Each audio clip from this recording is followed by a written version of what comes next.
Kaya nagkakamali yung iba, ang hinahanap, pera. Ang unang-unang hanap at priority, pera. Hindi baling mawalan ng Diyos, may pera lang sila.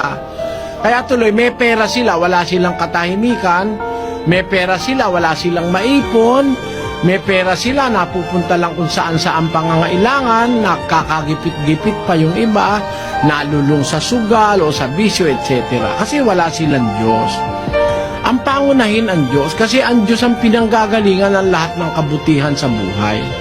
Huwag nating sasabihin na dahil sa hanap buhay, wala tayong panahon sa Diyos. Lalabas, mas mahal mo yung hanap buhay mo kaysa sa nagbibigay sa iyo ng buhay. Ang Diyos ang nagbibigay ng buhay eh. Tingnan mo nga, mayroong mga tao walang hanap buhay, nabubuhay eh. Mga pulubi, yung mga nakakalat sa daan, walang hanap buhay, pero nabubuhay. Nagtataka nga ako, ulanit arawin, di man lang sinisipon eh. Yung mayayaman na may jacket, may magandang bahay, may payong, may sasakyan, nasisipon. Iba yung nagbibigay ng buhay kesa sa hanap buhay.